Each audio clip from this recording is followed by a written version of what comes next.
Lorentz force, the motion of a charged particle in a uniform magnetic field, and the motion of a charged particle in a cross field, isn't it? So what is meant by Lorentz force? Or what is Lorentz force? When a charged particle moving perpendicular to the magnetic field, what is that? When a charged particle moving perpendicular to the magnetic field, they experiencing a force. That force is called as the Lorentz force or magnetic force, isn't it? So what is my Lorentz force? When a charged particle moving perpendicular to the magnetic field, what is that? When a charged particle moving perpendicular to the magnetic field, they experience the force. What is that? They experience the force. The force is called as the magnetic force or Lorentz force. So what's the expression for Lorentz force? Is that F vector is equal to Q into B vector plus B vector, isn't it? F vector is equal to Q into B vector plus B vector. From this we find the special, we learn the special features of Lorentz force, isn't it? So we learn almost 7 points we learned, isn't it? That will be one of the important 3 more questions answered, isn't it? So from this, the magnitude of Lorentz force is equal to what is that? The magnitude of Lorentz force is equal to BQB sin theta. Is that? The magnitude of Lorentz force is equal to BQB sin theta. In case if the conductor is placed in a uniform electric field, means what is that? If the conductor is placed in a uniform electric field, means the force will be the magnetic force or Lorentz force can be expression by Q vector into E vector plus B vector plus D vector. F vector is equal to Q into E vector plus B vector plus D vector. Isn't it? Then we see the sum point. What are the point we see there? The force will be directly proportional to the magnetic field. The force will be directly proportional to the charge. The force will be directly proportional to the velocity of a particle. The force will be directly proportional to the angle between the magnetic field and the velocity of a particle.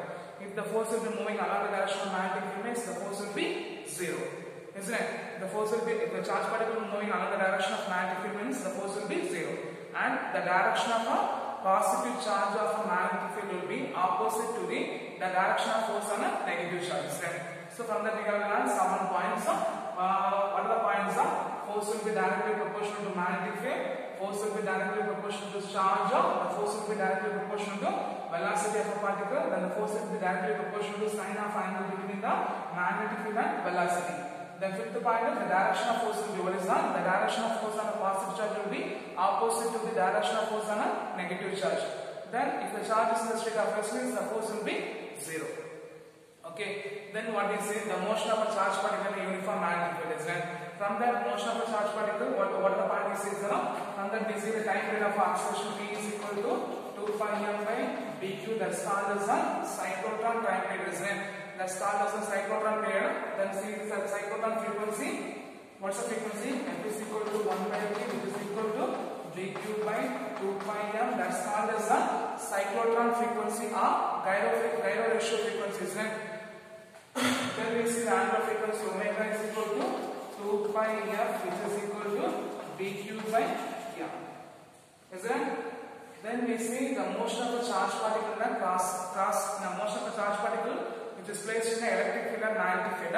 Where we find the velocity selector, is right? So by proper selecting of electric field and magnetic field, one field will be nullified by other field. So the force experienced by the electric field is equal to the force experienced by the magnetic field. From this we find the resistance of the V0 is equal to E by B. So by proper choice of electric field and magnetic field, what is that? By proper choice of electric field and magnetic field, we can control the speed of a particle in a magnetic field. What is that? We can choose the speed of a particle in a magnetic field. That's called as the velocity selector. So these are the parts we see in the last session.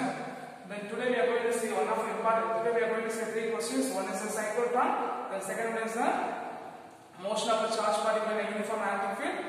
Then third particle is the force and current conductor placed in a uniform magnetic field. The third one is the force and current conductor to long strip conductors. Okay.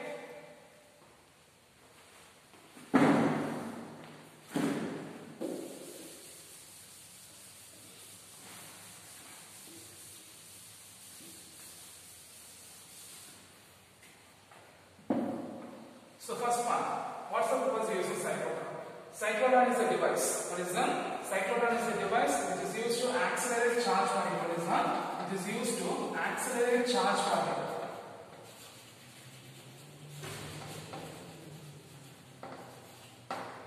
So what's the purpose of using cyclotron? Cyclotron is a device which is used to accelerate charge particle to gain high kinetic energy. Okay.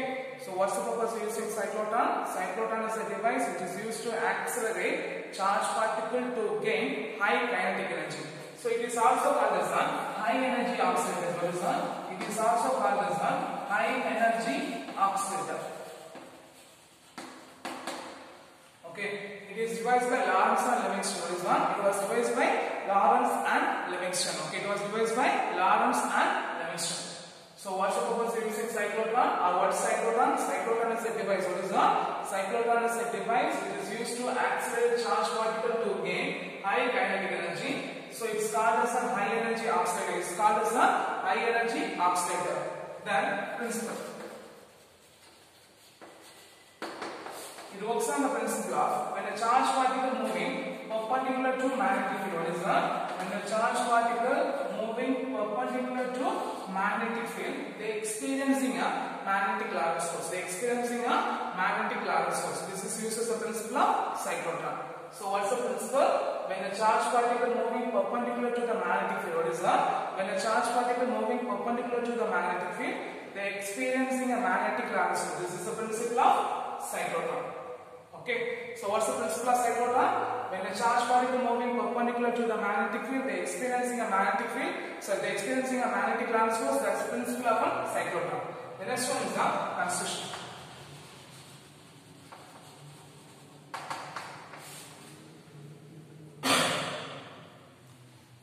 So here the particles are allowed to move between. What is that? The particles are allowed to move between the two hollow semicircular metal container. What is that? The particles are allowed to move between. What is that? The particles are allowed to move between two hollow semicircular metal container are called discs.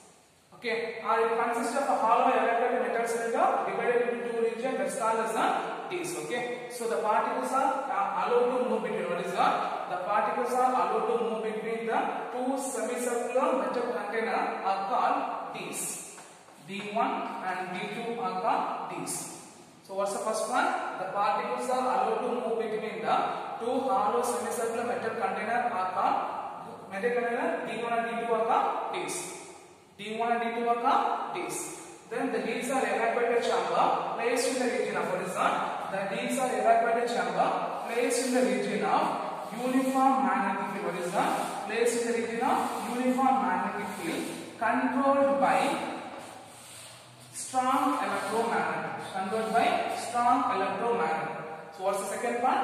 That these are evaporated chamber. These are enclosed in evaporated chamber placed in a uniform magnetic field. What is that? Placed in a uniform magnetic field controlled by strong electromagnet. Controlled by strong electromagnet. The third one, a source of charge. What is that? A source of ion is placed between the two discs. What's that one? The source of ion. What is that? The source of ion is placed between. When the discs will be separated and between the gap, a source of ion will be placed. The discs will be separated and between the source of ion will be placed. Okay. And the direction of magnetic field will be perpendicular to the plane of paper. What is that? The direction of magnetic field will be perpendicular to the plane of disc. What is that? The direction of magnetic field will be normal to the plane of disc. What's that one? So what's the fourth one? The direction of magnetic field will be normal to the plane of disc. And the last point, that these are connected by what is that? That these are connected by a strong high frequency oscillator. What is that? That these are connected by a high frequency oscillators. What's the last one? That these are connected by what is that? That these are connected by a high frequency oscillators. So almost a 6.0, almost 5.0 number. First one. The particles are allowed to move between the two semicircular metal container D1 and D2 are called discs. What's the first one? The particles are allowed to move between the two semicircular metal container D1 and D2 are called discs. What is that? D1 and D2 are called discs. Okay. Second one, the discs are enclosed in a evaporated chamber placed in a uniform magnetic field controlled by a strong, powerful electromagnet. Okay. The third one, the direction of magnetic field. What is that? The direction of magnetic field will be normal to the plane of disc. The direction of magnetic field will be normal to the plane of disc. And fourth one, the disc gets separated and between the disc a source of ion will be placed. A source of ion will be placed. Source of ion S will be placed. And last one, the two discs are connected by the high frequency oscillators. What is that? the 2Ds are connected by the high frequency oscillator. Okay, these are the construction part. Okay, okay, the next one. Okay,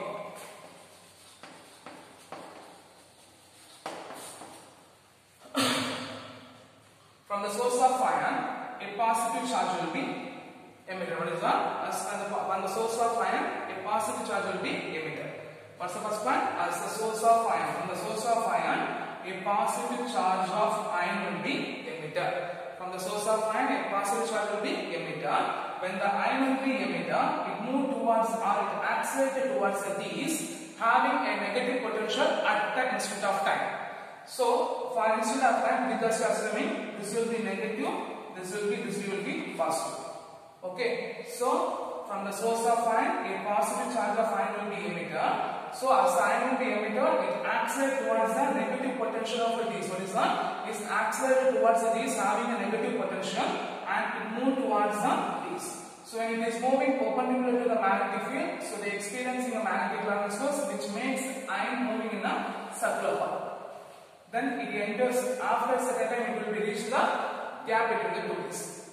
So when it is reached between the gap between the 2Ds, what happens there? It will be accelerated towards the negative potential because when it is reached between the two gap, the polarities of the Ds will be reversed. So here it will be positive, it will be negative. So when the polarity of the Ds will be reversed, means what happens? The negative charge ions will be accelerated towards the D2 having a greater radius and moving in a circular path. So it is moving in a circular path like that, having a greater radius is moving in a circular path. Okay. So what's the point? From the source of ion, what is that? The positive charge particle will be emitted. As soon as it is emitted, it accelerates towards the Ds which having a negative potential. So when it is reached the D, what is that? When it is moving towards the D, they experience the magnetic Lorentz force, so it moves in a circular path. So it reaches between the gap of 2Ds. It reaches the gap of 2Ds. So when it is reached the gap between the 2Ds, the polarity of the Ds will be reversed. So when the polarity of a D will be reversed means when it is negative it will be positive, when it will be positive it will be changed into negative. So it will be negative means it accelerates towards negative potential with a greater radius. Okay. So it moves in a circular path. When it moves in a circular path, while it moves in a spiral way. Okay. So while it moves in a circular path with a greater radius, when it is reached the end of the Ds, when it is reached the end of the Ds, by using a differential plate, it will be get out, or it will be emitted out from the Ds. By using a differential plate, it will be moved out from the Ds, and it will be reach the target. It will be hit the target. It will be hit the target. Okay, clear? So what's the point? From the source of ion, a positive charge particle will be emitted. So when the positive charge particle will be emitted, it accelerates towards the Ds, which Ds having a negative potential. So at the instant of time, the D1 having a negative potential, so it moves towards the D. So when it is moving towards the magnetic field, because we know that when the charge particle moving perpendicular to the magnetic field, they experience the magnetic Lorentz force. So when the D is up, when the positive charge ion will be moving towards the Ds, it experiencing a magnetic Lorentz force. So they move in a circular path. So they move in a circular path. But just assuming this will be a D1, this will be a D2. Okay. From the source of ion, a positive charge will be emitted. A positive ion will be emitted. Okay. So when it is emitted, okay, it accelerates towards the negative potential. So for an instant of time, the D1 will be negative, D2 will be positive. Okay. So when the positive ion will be emitted, it accelerates towards the negative potential. It accelerates towards the negative potential of a Ds. So when it is moved towards the negative potential of D1, what happened here? The charge particle are moving perpendicular to the magnetic field, so they are experiencing a magnetic Lorentz force. So the Lorentz force makes the charge particle moving in a circular path. So it reaches the come out of a Ds. When it is reached the gap between the two Ds, the polarity of a Ds are reversed. So the D1 will be positive, D2 will be negative. So now it will be negative potential. So the charge particle moving towards the negative potential with the greater radius. With the greater radius, so what happens here? When it is moved towards the Ds D2, they are experiencing a magnetic Lorentz force that makes the charge particle moving in a circular path.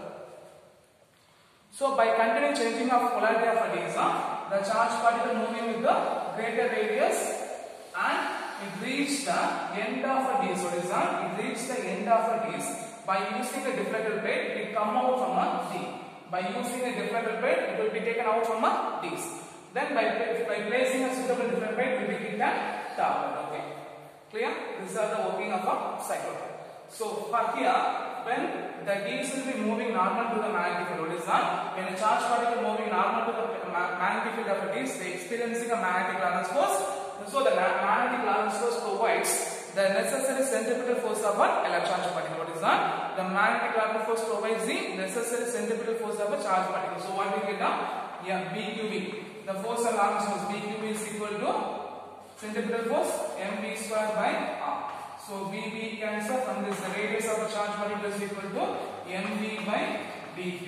From this, we can say that the radius will be directly proportional to the velocity of a particle. What is that? The radius will be directly proportional to the velocity of a particle. If the velocity of a particle increases, means corresponding to the radius of a particle will be increases. If the velocity of a particle decreases, means the radius of a particle will be decreases. So here, when the charged particle moving towards the disc, the velocity will be increases. So isn't it? So when the velocity of the charged particle increases, means corresponding to the radius of a charged particle also increases. So the radius of a path of a charged particle also increases. In which then the frequency of a charged particle moving towards the D. What is that? The frequency of a charged particle moving towards the D must be equal to the frequency of a oscillator. What is that? The frequency of a charged particle moving in a magnetic field or moving in a disc will be equal to, it must be equal to the frequency of oscillation. So the frequency of oscillation, what is that? The frequency of oscillation Fox is equal to, the time of oscillation is equal to T is equal to 2 pi m by BQ, and the frequency of oscillation is equal to BQ by 2 pi m. Okay. So what's the final 2 point? First point, the magnetic Lorentz force provides the necessary centripetal force. So BQB is equal to mv square by r. BB cancel. From this, r is equal to mv by BQ. Then we have to write a 2 point. First point, the radius will be directly proportional to the velocity. So if the velocity of the charged particle will be increases, means the radius of a path of a charged particle will be increases. What is that? The radius of a path of a charged particle will be increases. Then second point, the frequency of a charged particle moving in a disc. What is that? The frequency of a charged particle moving in a disc must be equal to the frequency of an oscillator.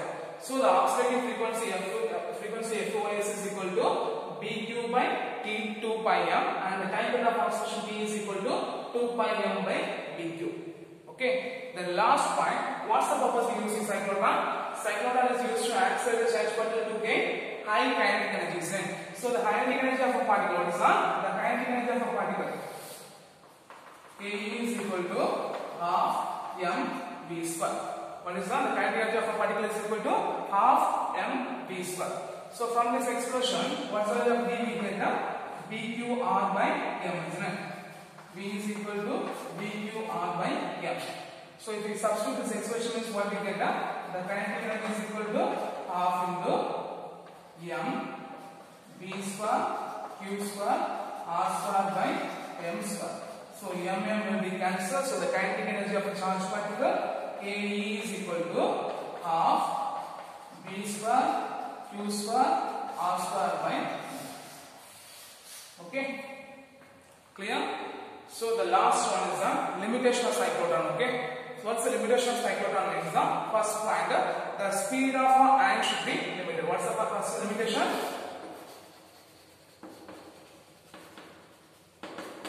First point, the speed of ion. What is that? The speed of ion is limited. The speed of ion is limited. Then second point, the electron cannot be accelerated in a cyclotron, or the negative charge particle cannot be accelerated in a cyclotron. What is that? The negative charge particle cannot be the electron cannot be accelerated. And third point, the uncharged particle also. What is that? The uncharged particle also cannot be accelerated. What is that? The uncharged particle also cannot be accelerated. So what is the limitation of cyclotron? The speed of ion is limited. The second point, the electron cannot be accelerated. The third point, uncharged particle cannot be accelerated. Okay. So these are the important points in a cyclotron. Okay. So we just go for the kappa. What is cyclotron? Cyclotron is the device which is used to accelerate charged particle to gain high kinetic energy. It is also called as a high energy accelerator. It was devised by Lorentz and Livingston. So what's the principle of a cyclotron? When a charged particle moving perpendicular to the magnetic field, they are experiencing a magnetic Lorentz force. What is that? When a charged particle moving perpendicular to the magnetic field, they are experiencing a magnetic Lorentz force. Then its construction, it consists of the particle allowed to move between the two semicircular metal container D1 and D2 along Ds. The Ds are enclosed in a vacuum chamber placed in a uniform magnetic field or controlled in a uniform magnetic field by a strong electromagnet. Then the Ds are get separated. A source of ion is placed between the two Ds. Okay. Then the two Ds will be connected by a high frequency oscillator. The two Ds will be connected by a high frequency oscillator. Then what is working? From the source of ion, what is done? From the source of ion, a positive charge ion is emitted. As soon as it emitted, it accelerates towards the negative potential of D at the instant of time. So when it is moving towards the D, it is experiencing a magnetic Lorentz force. So the magnetic Lorentz force moves the charge particle in a circular path. So what is that? The magnetic charge particle moves in a circular path. So when it is, as soon as it reaches between the gap of two Ds, the polarity of the Ds will be reversed. So it moves once the Ds D2, then it having the greater radius. So what happened here? They are also experiencing a magnetic Lorentz force that are also moving in a circular path. So the magnetic Lorentz force provides the necessary centripetal force. So what we get? BQ is equal to mv square by r. BQ cancel r is equal to mv by BQ. From this expression we can say that the radius will be directly proportional to velocity. So if the velocity of a charged particle increases, means corresponding to the radius of the particle of a path will be increases. So then we can say that the frequency of a charged particle moving in a d, what is that? The frequency of a charged particle moving in d must be equal to the frequency of a oscillator. So by moving a circular path, it reaches the end of a d. By using a different move out from a d and hit the target. So the frequency of oscillation here, frequency of oscillation is equal to dq by 2 pi m, and the diameter of oscillation is equal to 2 pi m by dq. Then last point, what's the purpose of using cyclotron? To get high kinetic energy, right? So the kinetic energy of a cyclotron, what is that? The kinetic energy of cyclotron half mv square. We know from the expression B is equal to dq by r, dq r by m. We substitute the expression means what we get? Kinetic energy is equal to half m into b square q square r square by m square. M will be cancelled. So kinetic energy is equal to half b square q square r square by m. Then last one, what are the limitations of cyclotron? Maybe they can ask us two more questions. The speed of ion is limited, electron cannot be accelerated, and the uncharged particle cannot be accelerated. Okay, these are the important parts of cyclotron. Cyclotron will be one of the most frequently asked questions. Okay, clear? One of the important final questions too. Okay, so you should be learned very clear.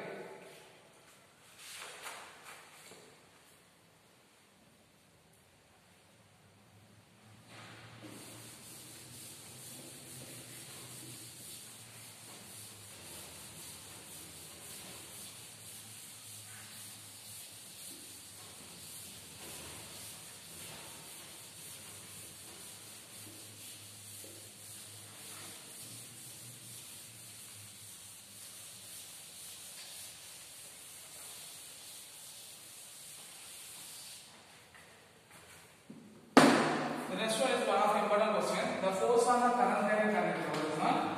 The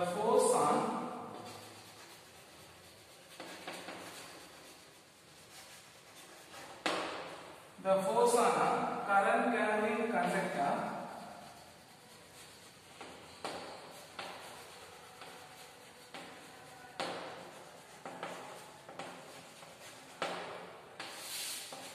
The next one is the force on a current carrying conductor placed in a magnetic field. Okay.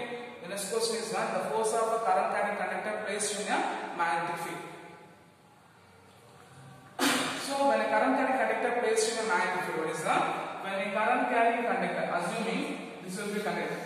If it is conductor means they are having a large number of free electrons, isn't it? So when a current carrying conductor placed in a uniform magnetic field means the force experienced by a conductor is equal to, what is that? The force experienced by a conductor is equal to the sum of a Lorentz force experienced by individual charge carriers of a conductor. Okay, what is that? The force experienced by a conductor is equal to the force experienced by the individual, what is that? when the force experienced when a charge carrying conductor is placed in a uniform magnetic field, the force on a conductor is equal to the sum of a Lorentz force on individual charge carriers of a conductor. Okay, individual charge carriers of a conductor. So consider conductor. What is one? So we are assuming a conductor in which consider conductor having a small length, or assuming conductor having a small length dl, having of area of cross section A, having an area of cross section A, it carries a current. It carries a current I. Okay, so consider a small segment of consider a small segment of a conductor having a length dl, area of cross section A, it carries the current of I. So the relation between the current and drift velocity, what we get? I is equal to N A E into BD. I is equal to the relation between the current and drift velocity. I is equal to N A E into BD. So here we take a small length dl, isn't it? So for a length, so what we get? I into dl vector is equal to what is that? I into dl vector is equal to minus of N A BD into dl vector. Why we take as a minus means that because the charge of electron will be minus. So ideal vector is equal to minus of N A E B D into dl vector. This will be equation number 1. So this 2 point. First point, when the current carrying conductor is placed in a uniform magnetic field, the Lorentz force or the force experienced by a conductor is equal to the sum of a Lorentz force experienced on a individual charge carriers of a conductors. First one. Second point, we considering a conductor, considering a small segment of a conductor having a length dl, area of cross section A, placed in a or having a current I. So the relation between the current and drift velocity, because when the current will be flowing means the electrons are drifted towards the opposite direction of current. So the relation between current and drift velocity I is equal to N A E into BD. Can be taking only a small segment of a conductor. So what we get? I into dl vector is equal to minus of N A E into BD into dl vector. Now the conductor is placed in a uniform magnetic field. What is that? The conductor is placed in a uniform magnetic field. When the current carrying conductor is placed in a uniform magnetic field, the Lorentz force, what is that? The Lorentz force experienced by each charge carrier. So the Lorentz force experienced by each charge carrier of a conductor, or the Lorentz force experienced on one charge carrier of a conductor, F vector is equal to, okay, the Lorentz force experienced by each, because we are having 6 means each charge carrier of a conductor, F vector is equal to minus E into BD vector plus B vector. Okay, BD vector plus B vector. So if N be the number of electron, what is that? N be the number of electron means the number of electron per unit volume. N is equal to N by V. The number of electrons per unit volume is equal to N by V. What's the formula for volume? Area into length into length into breadth into height, or area into length. So here area is there, length is there. So A into dl. So if you substitute means what we get? N is equal to N by A into dl. So we take a cross multiplication means N is equal to N into A into dl. Okay, so the total force on what is that? The total Lorentz force experienced on a conductor is equal to what is that? The total Lorentz force experienced on a conductor is equal to the product of the number of electron into, what is that? The product of number of electron into, what is that? The total force. What is that? The total force experienced on the small segment of a conductor, df vector is equal to the number of electron into the force experienced by each charge carrier at a small segment of conductor. So N into F vector. So already we find F vector and N is equal to N A dl, isn't it? So if substitute means what we get? D F vector is equal to, what is that? D F vector is equal to N A dl vector plus, okay, N A dl vector plus, what's F vector? Minus E into BD vector plus B vector, isn't it? Substitute minus E into BD vector plus B vector. So if you write like that, means what is that? By rearrange like this expression means minus n a n e into vd vector plus dl vector plus d vector. So already we find the value of idl vector is equal to minus n a vd vector plus dl vector. So if you substitute means what is that? The force experienced on a small segment of a conductor. What is that? The force experienced on a small segment of conductor is equal to I dl vector plus b vector. So the total force experienced on a whole conductor is equal to what is that? The total force experienced on a whole conductor is equal to what we get? F vector is equal to I L vector plus B vector, and the magnitude of force is equal to what is that? The magnitude of force is equal to F is equal to B I L sin theta. Okay. So what's the point? We say is that the force on a current and a conductor placed in a uniform magnetic field. So when a current and a conductor is placed in a uniform magnetic field, is the total force on a conductor is equal to sum of a Lorentz force experienced on a individual charge carriers in a conductor. Sum of a Lorentz force experienced on a individual charge carriers on a conductor. From this, we consider a conductor having a small segment, having a length dl, area of cross section d, having a current I, because we know the direction of current will be opposite to the direction of drift velocity. So the relation between the current and drift velocity I is equal to n a e into v. So for a small segment, I into dl vector is equal to minus of n a e v d into dl vector. Okay, this is the first part. Then second part, the whole conductor is placed in a uniform magnetic field. So the force experienced by each charge carrier of a conductor, F vector is equal to minus e into v d vector plus d vector. So if we take a small segment of length dl, isn't it?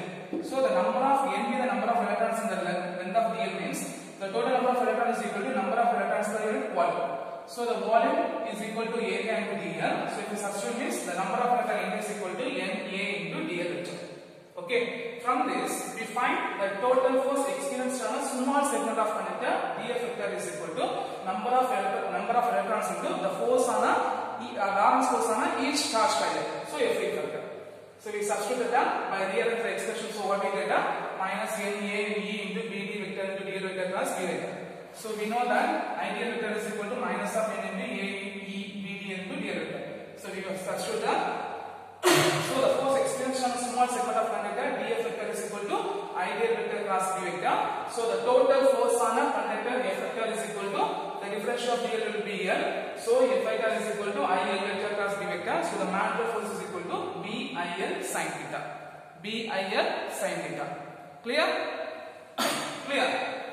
From that, if the conductor is placed along the direction of a magnetic field means what is that? If the conductor is placed along the direction of magnetic field means theta is equal to 0. So sin 0 is equal to 0. So the force on a conductor is equal to 0.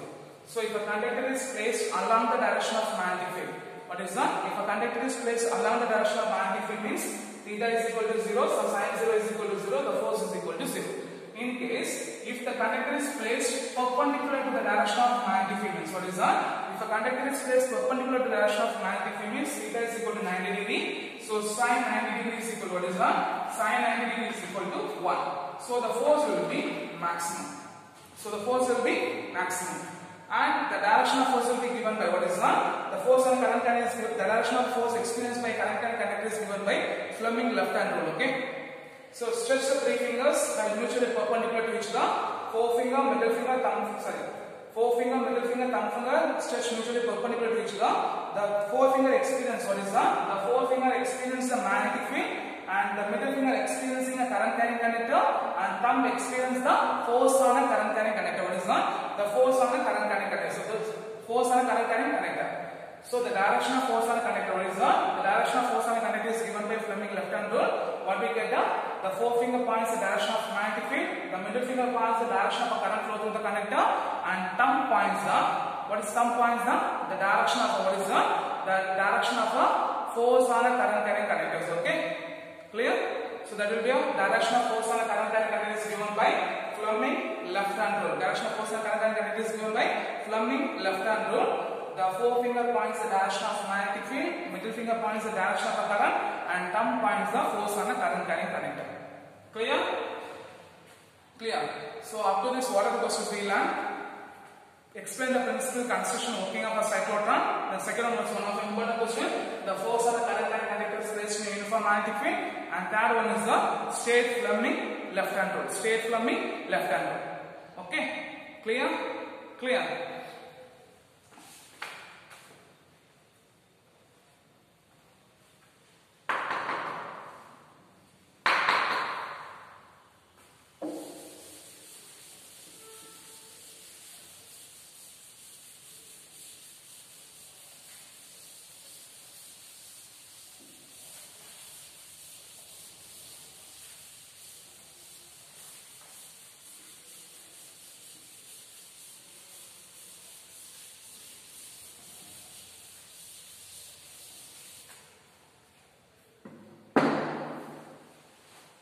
The next one is one of important 3-mark question as well as a 5-mark question.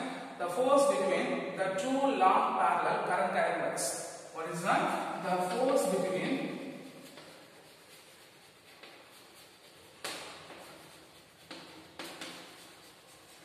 two long parallel current carrying wires. Okay.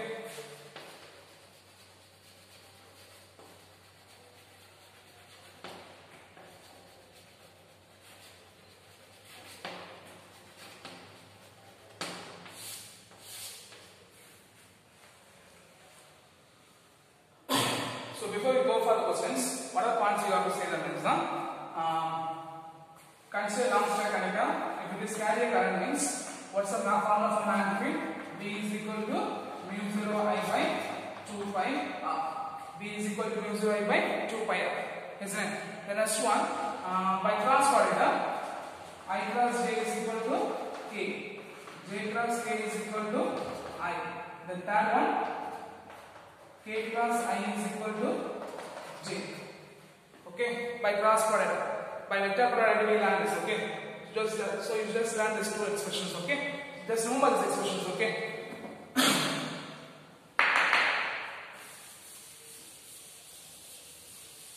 So consider two long straight conductors. What is that? Consider the two long straight conductors separated by distance r. Separated by distance r. So what's the first one? Consider the infinite two long straight wire separated by distance of r. Let I1 and I2 be the current flowing through the conductor. What is that? I1 and I2 be the current flowing through the conductor in z directions. So we take axis x, y, z. So if it is moving on x axis, we take it as an circle.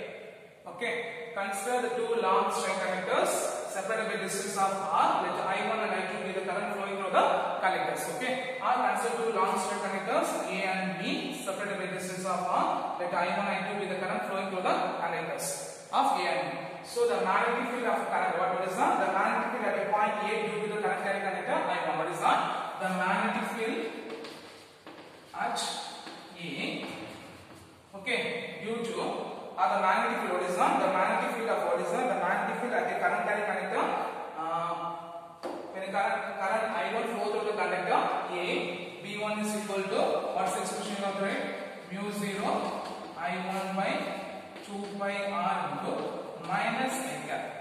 Here, why it is minus I cap means the direction of a magnetic field will be given by right hand thumb rule. What is that? The direction of a magnetic field will be given by right hand thumb rule. What is right hand thumb rule?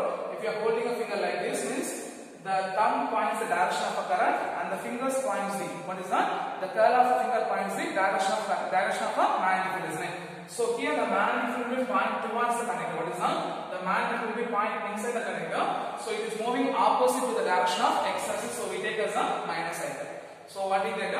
B1 is equal to minus of mu 0 I1 by 2 pi r into I cap. This is equation number 1. Okay, now the magnetic field is here. This magnetic field will be experienced by the conductor B. So considering a small segment of a conductor. Considering a small segment of a conductor at the point of B, because the magnetic field will be experienced by what is that? The magnetic field at A will be experienced by the conductor B, is it? So considering a small segment of a conductor, because if this magnetic field will be experienced means develop means this magnetic field will be experienced by a conductor B. So considering a small segment of a conductor, dF is equal to, okay, dF is equal to the force experienced on a conductor, dF is equal to, okay, or considering a small segment of a conductor B, so the force experienced by the magnetic force experienced by a conductor B due to the magnetic field at A, due to the magnetic field at A. So dF is equal to what we get? I into dl vector plus B1 vector. I into dl vector plus B1 vector. Okay. So if we substitute the value of B1, so current will be I2 into dl vector plus B1 vector. Okay. So if we substitute the value of B1 means what we get? dF vector is equal to I2 into dl. Okay. It's a straight conductor along the axis of what is that? Along the axis of k cap. So dl into k cap plus minus of mu 0 I1 by 2 pi r into I cap. Okay. So we just rearrange the expression is what we get. dF vector is equal to minus of mu 0 I1 I2 by 2 pi r into dl into k vector k cap plus I cap.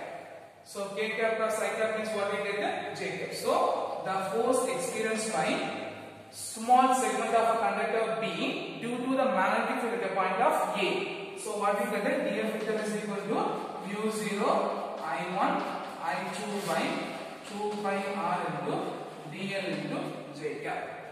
Okay. From this, the total force experienced on a conductor, what is that? The total force experienced on a conductor B due to the current, due to the magnetic field of A.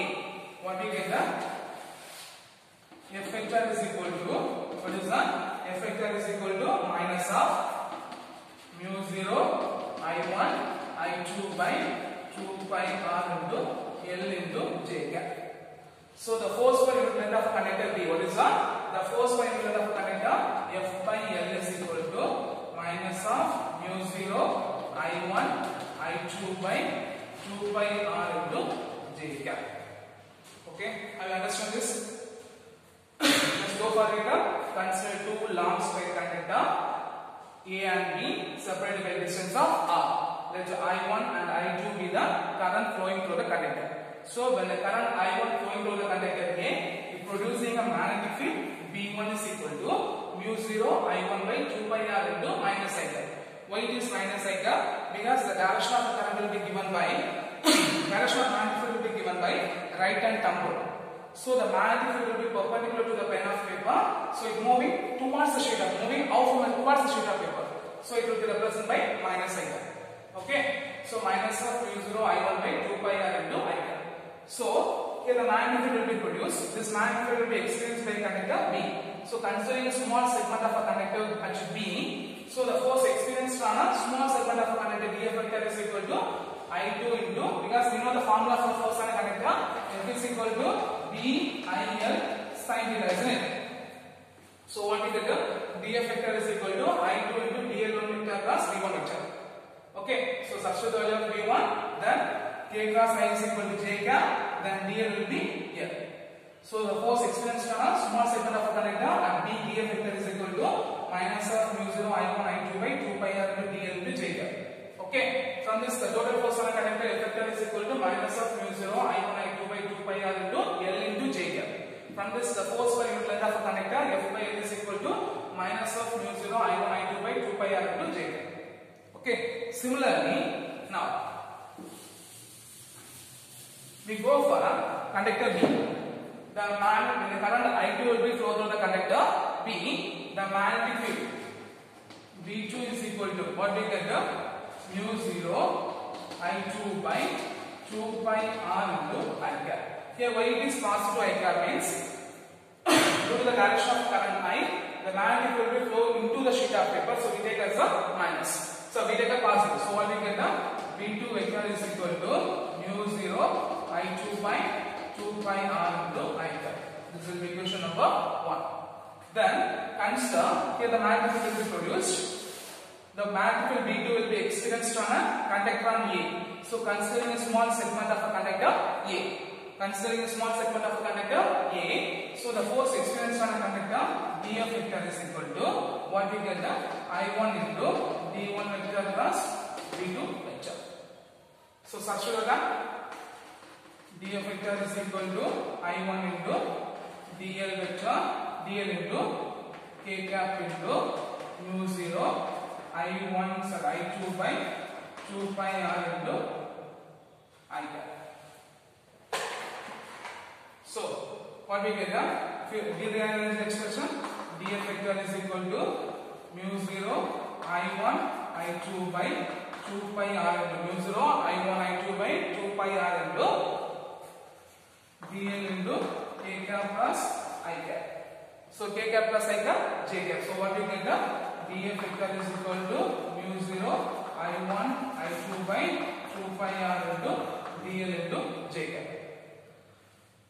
Then the total force experienced on a conductor F vector is equal to what we get, mu 0 I1 I2 by 2 pi r into L into j cap. So the force per unit length of a conductor F by L is equal to mu 0 I1 I2 by 2 pi r into j cap.